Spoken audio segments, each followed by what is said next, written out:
Hello friends, नमस्कार, आदाब, सत श्री अकाल। आज जिस दौर में एक ही ठर्रे पर चल रही खबरों से पके पकाए दर्शकगण अपने टीवी चैनल और टीवी सेट्स को ताला जड़ रहे हैं, उसी जड़ता की काट करने के लिए और पत्रकारिता की दुनिया में क्रांतिकारी परिवर्तन और नया आयाम लाने की कोशिश कर रहा है दैनिक ट्रिब्यून। इसी ऋषिकर्म के अंतर्गत मैं कविता राज आपकी नज़र भेंट कर रही हूँ हमारे संपादक नरेश कौशल का विशेष कार्यक्रम कौशल की नरेशन। इसमें उनसे रूबरू हैं हरियाणा के बिजली व जेल मंत्री चौधरी रणजीत सिंह। इस अंतरंग वार्तालाप में ना तो बात होगी जेलों की सलाखों की और ना ही बिजली की तारों की। तो सुनिए विशुद्ध रूप से जीवन सरोकारों से संबंधित रोचक और अंतरंग वार्तालाप।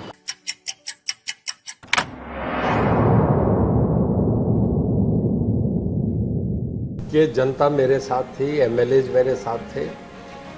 परिवार का एक फैसला हो गया जी। कि देवीलाल परिवार के मुखिया थे, सभी फैमिली का ये फैसला था कि ओम प्रकाश जी मेरे से उम्र में बड़े हैं, उन्हें बना दिया। क्यों देवीलाल का मन मुझे बनाने का था। अब पारिवारिक दबाव था, ओम प्रकाश जी बड़े थे, मेरे से 11 साल बड़े थे। कभी भी कांग्रेस में नहीं जाऊँगा, कभी भी आम आदमी पार्टी में नहीं जाऊँगा जी। हमने अपनी ज़िंदगी बहुत इज्जत से गुजारी जी। मैं बीजेपी के साथ खड़ा रहूँगा। बच्चों का मन जो राजनीतिक परिवार में खुश है, आजकल मैं तो ये समझता हूँ कि फैसले तो लोगों के होते हैं। मेरी इच्छा पूरी करेंगे 5वीं पीढ़ी को कवर करने की। अगर आपने ये मन से सोचा तो जरूर मैं बच्चे को जरूर चुनाव में उतारूंगा। मेरा बेटा लड़े, पोता लड़े, मैं अगली पीढ़ी में उन्हें चुनाव लड़ाऊंगा। जब मीसा था, इमरजेंसी लगी थी जी, तब जो देवीलाल, ओम प्रकाश जी और मेरे से छोटा जगदीश, तीनों मीसा में जेल में थे, 18-18 महीने जेल में थे। जी हाँ। ये लोगों को अंदाजा नहीं था कि ये बाहर आएंगे। तो मैं जब मिलने गया था, हमारी बड़ी लड़की जो है अजय रावे, दोनों से बड़ी सुचित्रा नाम है, भाई साहब की बड़ी लड़की। जी जी। रिश्ता दिया हुआ था, लड़का कैप्टन था आर्मी में, हिसार में शायद। हाँ हिसार जिले में। हाँ जी हाँ जी। तो जो टेकराम एमएलए होते थे उनके जी बेटे जी थे। जी। तो मुझे बाबूजी ओम प्रकाश जी दोनों कहने लगे जी कि भाई इस इमरजेंसी का पता नहीं, 5 साल चले 10 साल चले, बेटी का रिश्ता दिया हुआ है, तू शादी कर दे। तो शादी मैंने करी थी, ना उसमें बाबूजी थे ना ओम प्रकाश जी थे। तब मैंने एक फादर का रोल तब निभाया। जब हमारे भाभी जी की डेथ हुई थी, जी जी, मिसेज ओम प्रकाश जी की, जी जी, तब एक प्रयास हुआ था कि परिवार इकट्ठा हो जाए। लोगों की फीलिंग थी, पर उस वक्त जरा नहीं थी, अजय का मन नहीं था। अजय का मन था ठीक हो जाए जी। और मैं ही बीच में था। ये कहा था कि अबे ये फैसला कर लो आपस में। वो कहने के चाचा जी जो आप फैसला करोगे मैं साथ हूँ, मैं चुनाव भी नहीं लड़ूंगा इस पर। अजय नहीं माना। मेरा सीएम से बहुत बढ़िया रिश्ता है जी। सीएम मुझे बहुत प्यार करते हैं जी, मुझे पूरा मेरे पे भरोसा विश्वास करते हैं। नमस्कार। आज हमारे बीच एक शख्सियत हमारे ऑफिस के अंदर मौजूद है। मेरी मुराद है चौधरी रणजीत सिंह चौटाला से, जो खट्टर सरकार में कैबिनेट मंत्री हैं, बिजली और जेल मंत्री हैं। आज हम उनके साथ करेंगे अनौपचारिक पारिवारिक बातचीत और लीक से हटकर, राजनीति से हटकर। तो सबसे पहले तो आपका बहुत बहुत स्वागत है, आप हमारे यहाँ पधारे। बड़े लंबे अरसे के बाद हम मिल रहे हैं जी। अन्यथा जब मैं रिपोर्टिंग में था तो हमारी अक्सर मुलाकातें पहले काफ़ी होती रही हैं। तो आज मेरा विचार है कि हम राजनीति से हटकर कुछ अपनेपन की, कुछ पारिवारिक बातें करें। बहुत अच्छा तो लगेगा। मेरा ख्याल है दर्शकों के लिए काफ़ी रोचक रहेगा। बहुत अच्छा, आप जो कहेंगे मुझे अच्छा लगेगा। आप एक बहुत ही नामी ग्रामी जो है राजनीतिक परिवार से जुड़े रहे हैं। एक ऐसी हस्ती जिसको राजनीति का महानायक कहा जाता था, या विपक्ष की जो दिशा, राजनीति की दिशा बदलने वाले जो महानायक कहे जाते थे, चौधरी देवीलाल, उनके पुत्र हैं आप। तो मेरा पहला सवाल यही है कि राजनीति में जो परिवार के अंदर विरासत जो चलती है राजनीति की, ये आप कहाँ तक इसको उचित मानते हैं कि आगे बेटा चलता है, आगे उसका बेटा चलता है? इसको बहुत से लोग अब तो कई लोग कहते हैं कि ये आम व्यवहारिक बात बन गई है। जो लोग आलोचना भी करते थे इस बात की, वो खुद भी अब उसी दायरे में आते जा रहे हैं। आपका इस बारे में क्या राय है?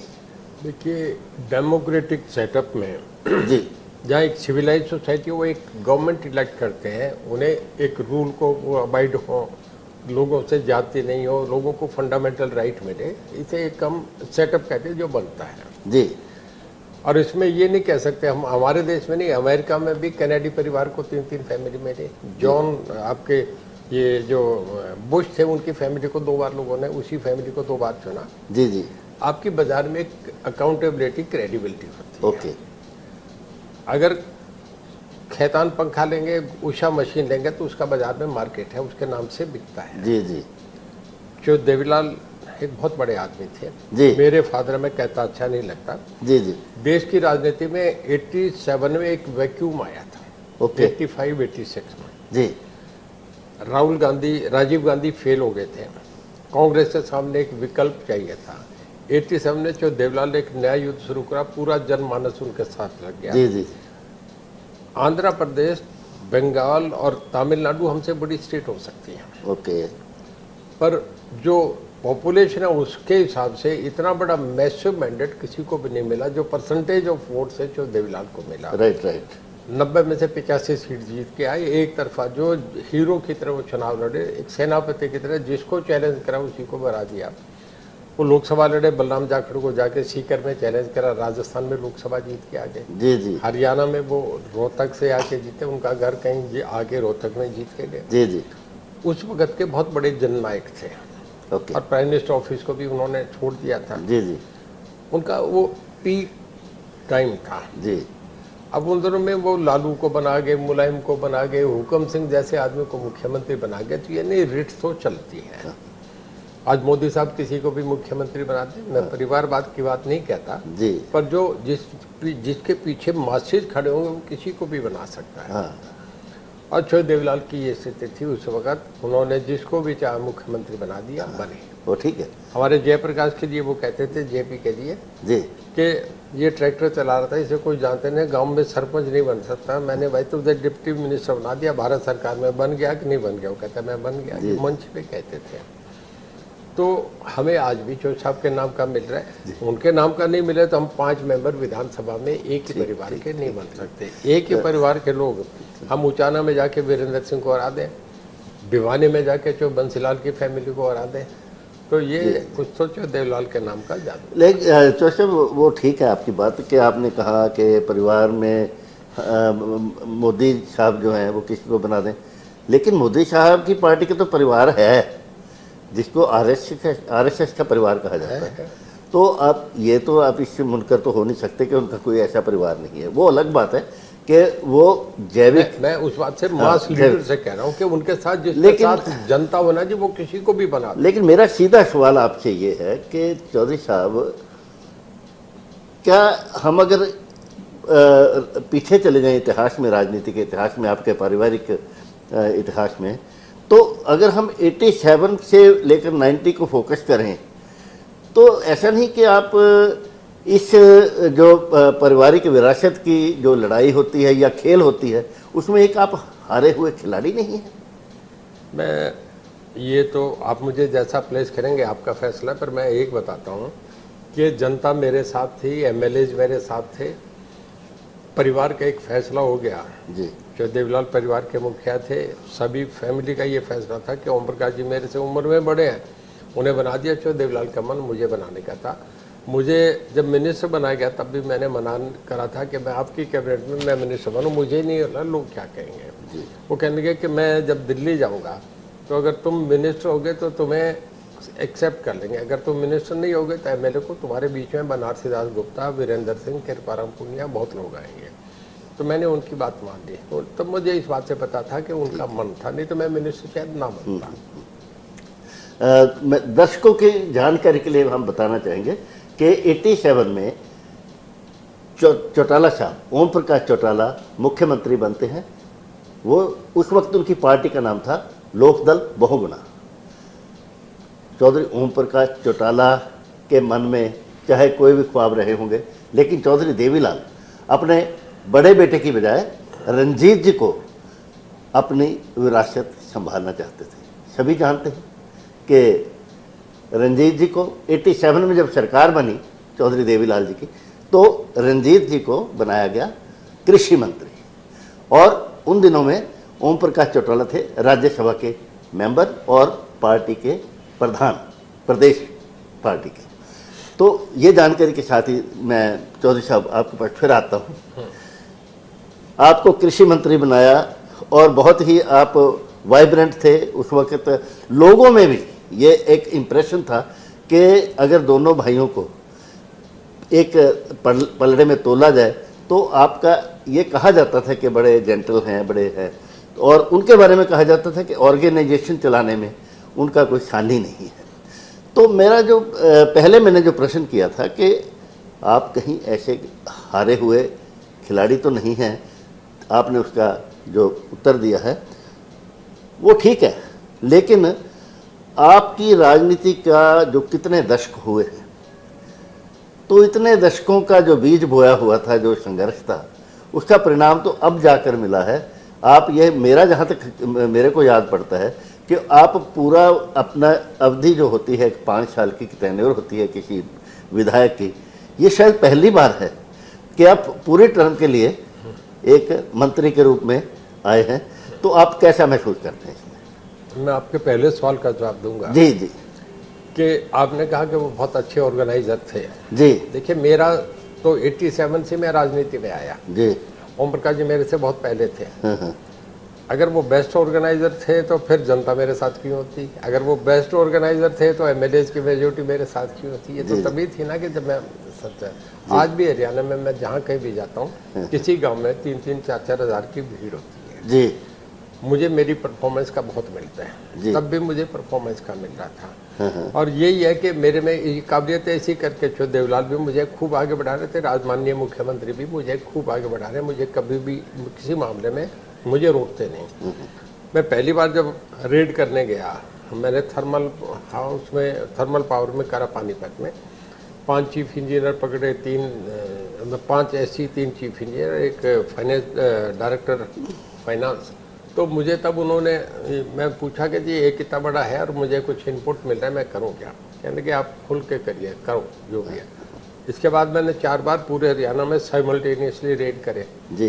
ये जो रेड करे, ये भी मुझे सीएम साहब ने कहा कि मुझे, मतलब उन्होंने कभी भी किसी बार भी, मैं उनके नोटिस में जरूर लाता हूँ पर मुझे कभी भी मना नहीं करते। ये उनका विश्वास कैरी करता हूँ, इससे मेरा हौसला बढ़ता है, मैं अच्छे काम कर रहा हूँ। तो सब ठीक है, आप हम ट्रैक से थोड़ा उधर ना चले जाएं।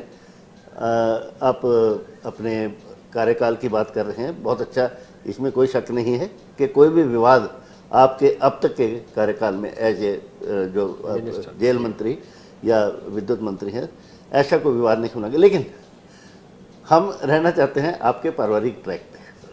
आपका चरित्र ऐसा भी देखा गया है कि भले ही आपके राजनीतिक तौर पे अलग अलग विचार रहे हो, लेकिन कई ऐसे वक्त आए हैं जब आप परिवार के साथ चट्टान की तरह खड़े हो गए, भले ही आप दूसरी पार्टी में रहे।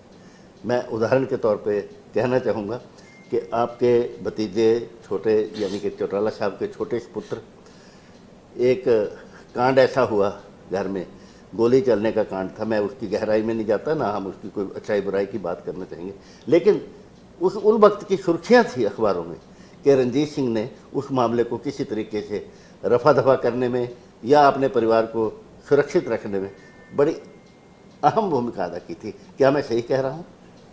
देखिए, जो देवलाल के परिवार की पराकाष्ठा, हमारी जो परिवार का एक सामूहिक प्यार है, उसके दरवाजे बहुत मजबूत हैं जी, और उसको निभाने में हम कभी कोई कसर नहीं रखते जी।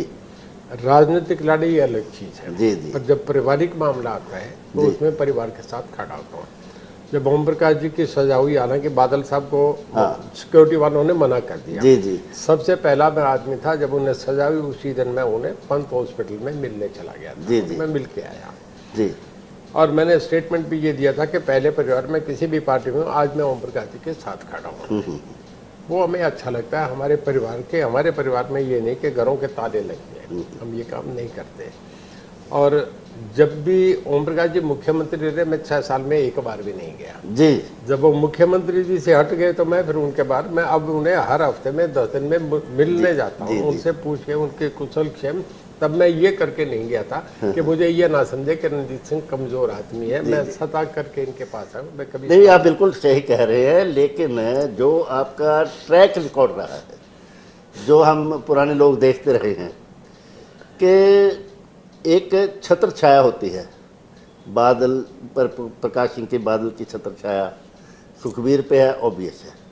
पर यहाँ पे समस्या ये आ गई कि यहाँ वहाँ तो अकेला सुखबीर थे, यहाँ पे दूसरे भाई आपस में थे। तो चौधरी देवीलाल की जो छाया, हालांकि उनके मन में कुछ भी रहा हो कि विरासत आपको संभालनी, जैसा कि मेरे पहला प्रश्न किया, लेकिन उसके बाद ये तो सब जानते हैं कि चौधरी ओम प्रकाश चौटाला देवीलाल जी के साथ जुड़े और देवीलाल जी की या छत्र छाया कीजिए कहिए या उनका आशीर्वाद कहिए कि उनको एक सहारा देवीलाल का व्यक्तित्व का हर जगह राजनीति में मिलता रहा। और आप जो थे, ऐसे नहीं कुछ महसूस हुआ आपको कि आप अकेले पड़ गए हैं राजनीति में? जब देवीलाल जी एक पाला जैसे होता है, पिता चाहे कहीं भी रहना, लेकिन कई बार मजबूरियां होती हैं कि पिता को तो दूसरी तरफ भेज देती हैं। क्या मैं सही कह रहा हूँ ये बात? देखिए, अब हमारे फादर थे, आज वो नहीं है हमारे बीच में। अब उस पर उनके मन की बात नहीं करनी, उनके मन की बात क्या थी? मन था कि मैं मुख्यमंत्री बनूं जी। और एक मैं उसका उदाहरण देता हूँ जी कि जब विजय रैली रोहतक में थी, जी जी, ओम प्रकाश जी मुख्यमंत्री थे, उन्हें बुला दिया गया था। जी। डॉक्टर मंगल सेन जो साहब के साथ मिनिस्टर थे, उन्हें बुला दिया गया था। तो देवीलाल डिप्टी प्राइम मिनिस्टर बन गए थे। जी जी। और मुझे ओम प्रकाश जी के बाद बुलाया अपने से पहले बीच में। जी जी। वो एक मैसेज देना चाहते थे कि मैं रणजीत सिंह से प्यार करता हूँ। नहीं तो रोहतक की रैली में चीफ मिनिस्टर के बाद रणजीत सिंह का बोलना कोई मैसेज नहीं बनता था। जी जी जी। प्रोटोकॉल है, निभाया जाता है। हाँ। देखिए, जब देवीलाल ने न्याय युद्ध शुरू करा, हाँ जी, हाँ जी। आप किसी से भी पूछा, हरियाणा में उनके साथ मैं था। ओम प्रकाश जी न्याय युद्ध में कहीं नहीं थे। जी जी। उनका वाइज आज यूं चढ़ा था। और महम की यही घटना के बाद एचओ देवीलाल का सारा कुछ, उनकी राजनीति का बंटाधार सारा शुरू जी। मैं तब नहीं था। ओके। अगर जब चौ साहब के साथ मैं था तो मामला हमारा बहुत बढ़ता गया। जी। अब ये जो देवीलाल का निर्णय था, मेरे पिता थे वो बड़े को बने, मेरे से ओम प्रकाश जी 11 साल बड़े थे, फैसला उनका था, मुझे मानना पड़ा। मैं एक घटना बता रहा हूँ, अब बादल साहब से पूछ रहे, मैं इस बात का गवाह हूँ। जी।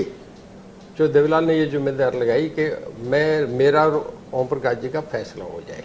ये बातें मैं बाहर नहीं कहता, आज आपसे शेयर कर रहा हूँ। जी।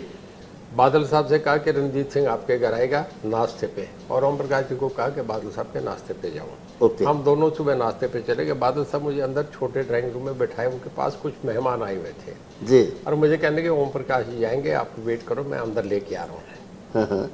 जब अंदर गए, फैसला तो ये था कि बादल साहब से हमारे पारिवारिक संबंध थे कि इन दोनों का ठीक करा दें बच्चों का। जी जी। और जब ओम प्रकाश जी को लेके बादल साहब अंदर आए, तो ओम प्रकाश जी मुझे देख के, जब मैं खड़ा हुआ, दोनों बड़े थे, मैं खड़ा हो गया जब तक वो बैठे नहीं, तो ओम प्रकाश जी वापस हो गए। ओके। और कहने लगे कि अच्छा मुझे इस बात के लिए लाया गया था। बादल साहब, मैंने बादल साहब कहते रहे नाश्ता तैयार है, ओम प्रकाश जी गाड़ी में बैठी, ओम प्रकाश जी से पूछ रहे, बादल साहब से पूछ रहे, अगर गलत हो तो मैं सब सजा लेने को तैयार। तो उनका एक स्वभाव था, अगर वो प्यार से रखते, मैं छोटा भाई था, मुझे अगर थोड़ा सा प्यार से रखते तो कोई मामला था ही नहीं।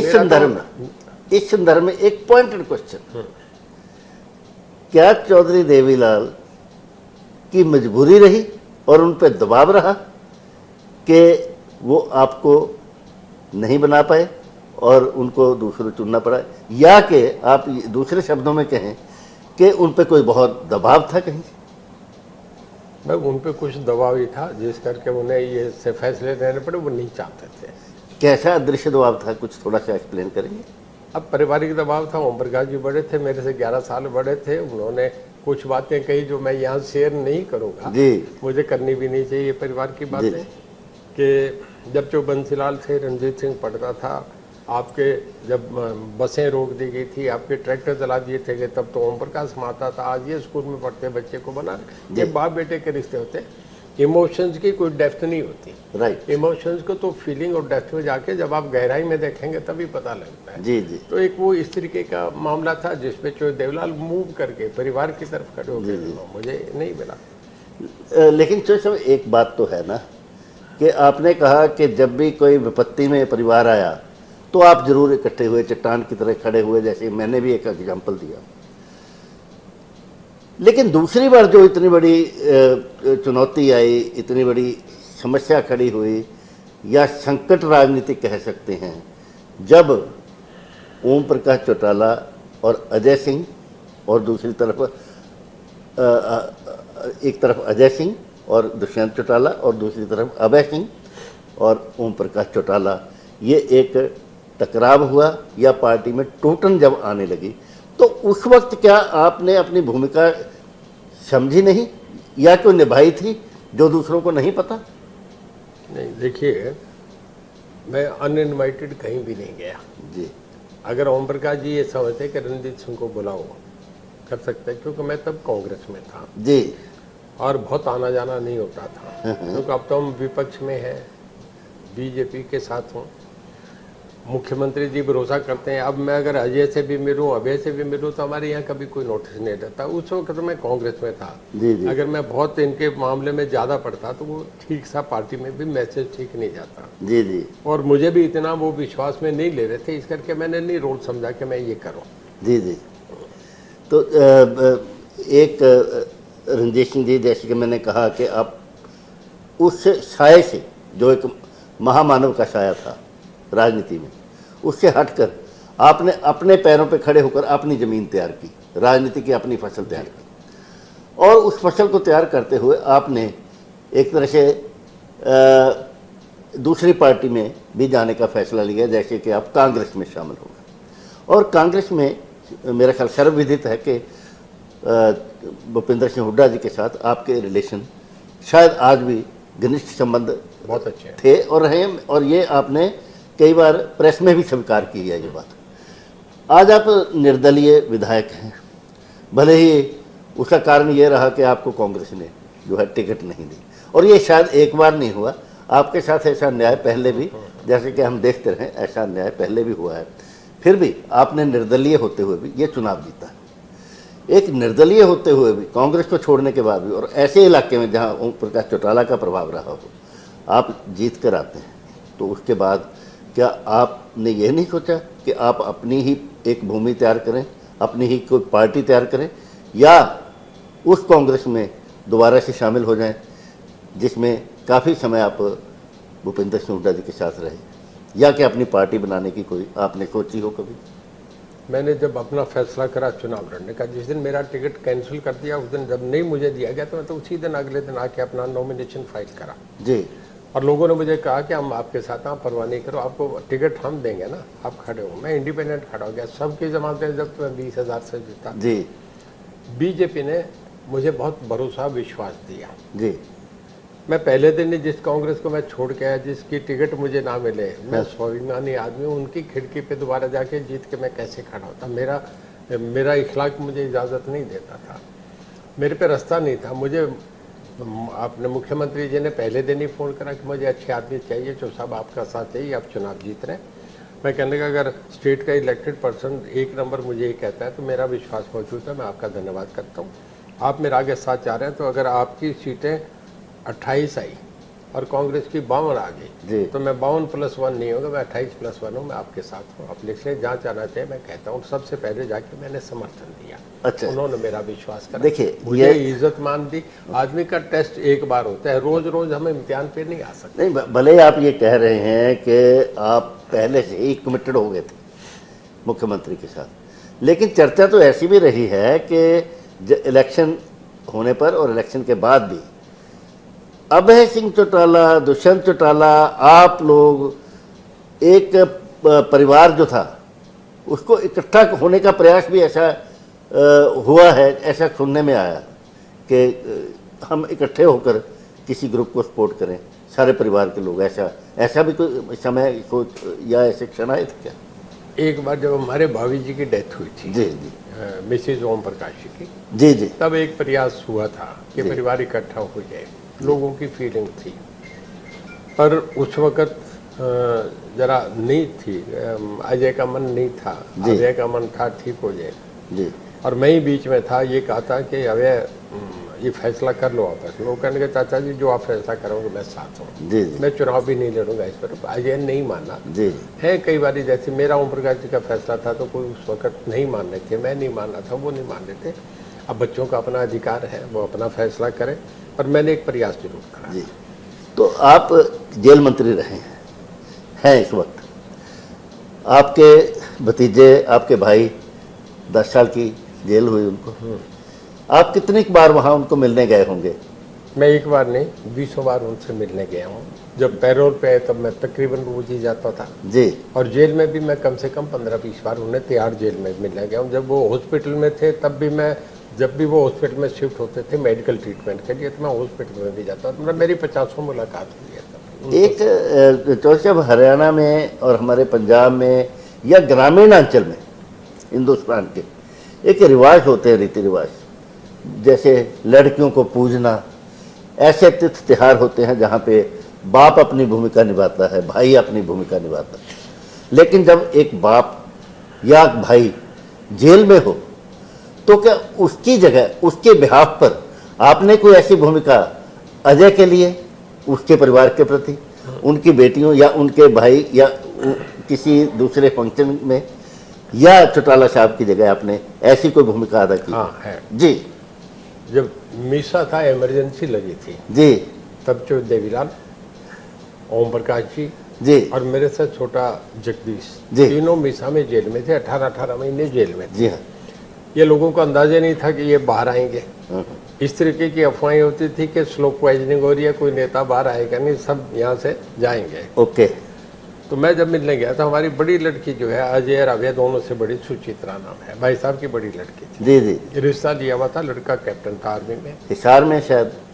हाँ हिसार जिले में। हाँ जी हाँ जी। तो जो टेकराम एमएलए होते थे उनके जी बेटे जी थे। जी तो मुझे बाबूजी ओम प्रकाश जी दोनों कहने लगे जी कि भाई इस इमरजेंसी का पता नहीं, 5 साल चले 10 साल चले, बेटी का रिश्ता लिया हुआ है, तू शादी कर दे।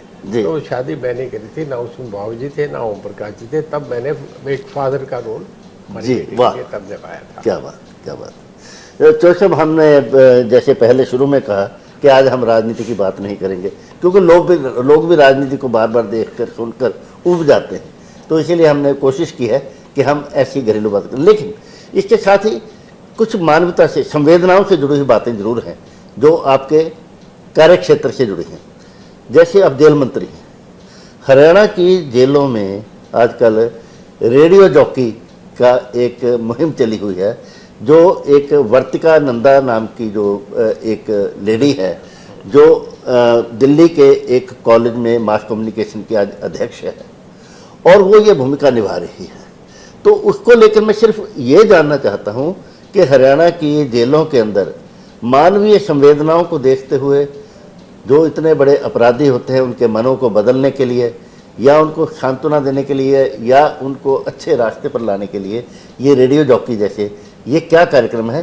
सिर्फ इसका हम चाहते हैं मानवीय पहलू के आधार पर आप कुछ बताना चाहें। हमारी जेलों में 2 बार उनका विजिट करने का मौका मिला जी। और मैं भी, हमारे होम मिनिस्टर और हमारे जो डीजीपी हैं वो सब उसमें साथ थे। एक बार तो ऐसा था कि हमारे मुख्यमंत्री जी भी साथ में थे। जी जी और पूरे सुप्रीटेंडेंट जेल पूरी वर्कशॉप में उन्होंने ज्वाइन किया। जी। उनका बहुत अच्छा संदेश जा रहा था। मैं समझता हूँ लोगों को नहीं, कैदियों को सुधारने के नहीं, हमारे मनों पे भी फर्क आया जी। कि कितना अच्छा रोल करिए इसका होना चाहिए। अगर ऐसा रोल हो तो मैं समझता हूँ मानवता को बहुत कुछ बदला जा सकता है। और जेल में मैंने भी एज मिनिस्टर देखा है कि सब लोग इतने वो हार्ड क्रिमिनल नहीं है, वो तो 1% भी नहीं है जी।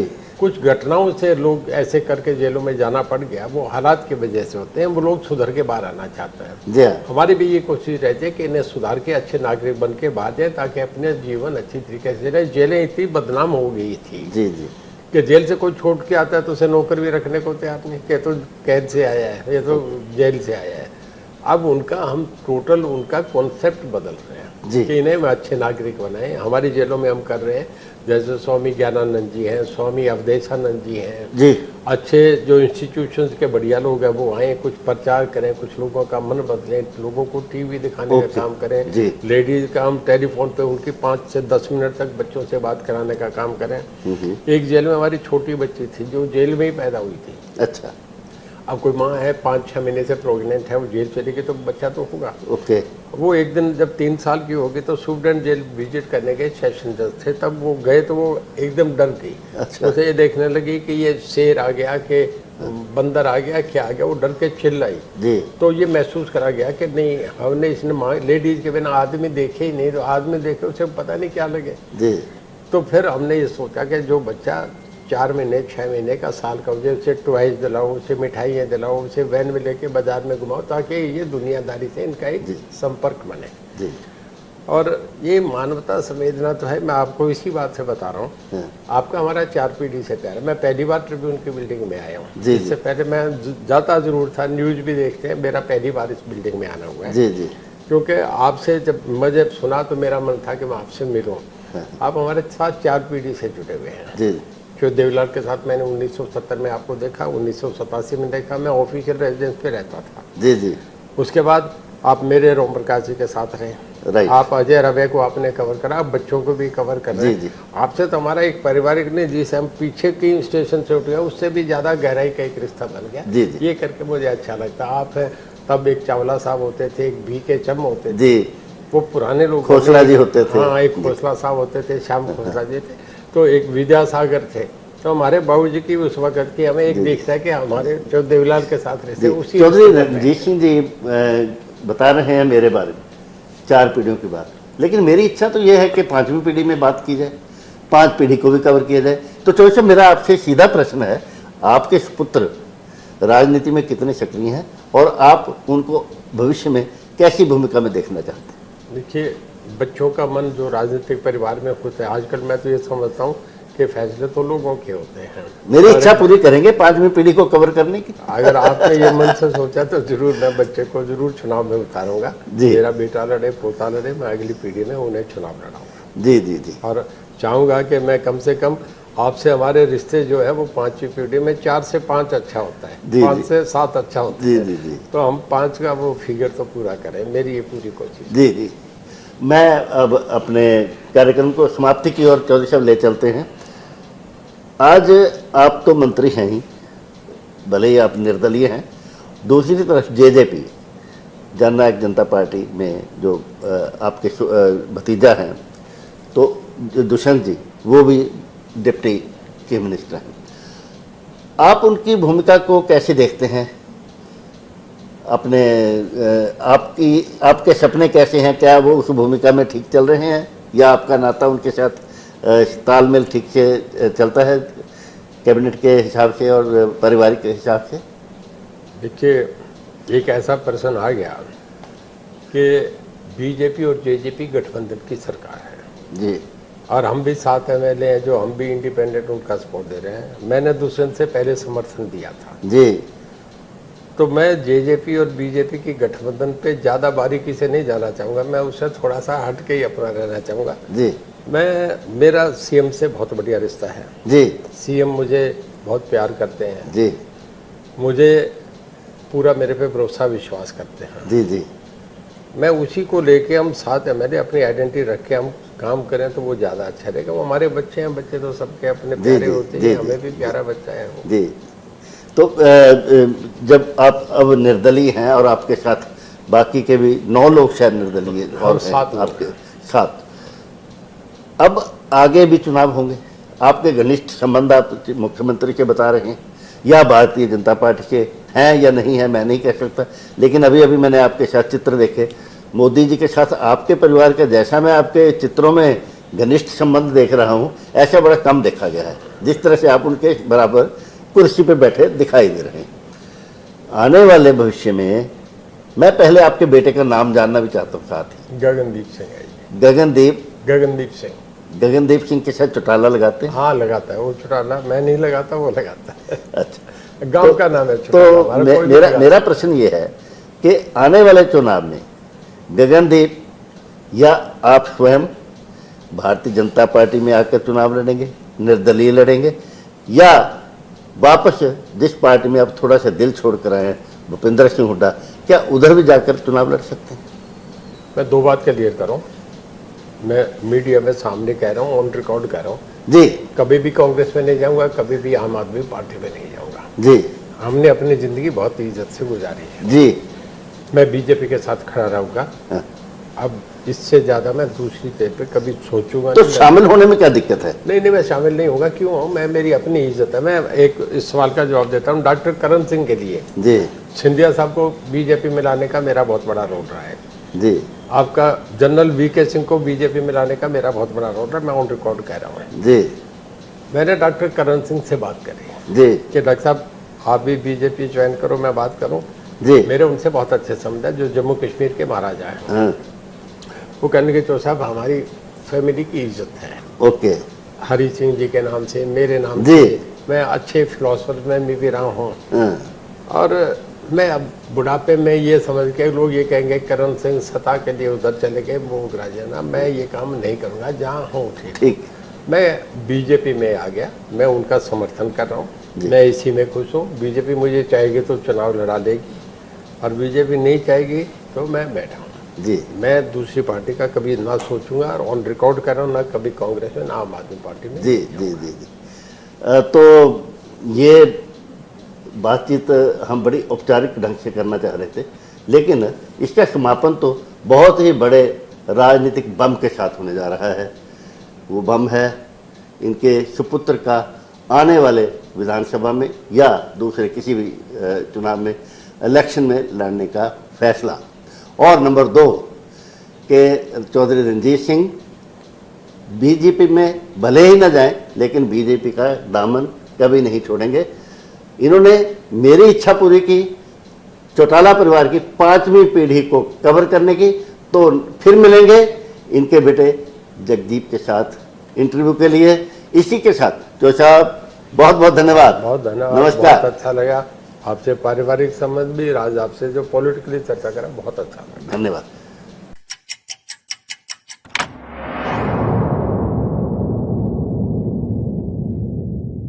तो ये थी लीक से हटकर साक्षात्कार की अनूठी पेशकश। फिर मिलेंगे किसी नई विधा या नए प्रयोग के साथ।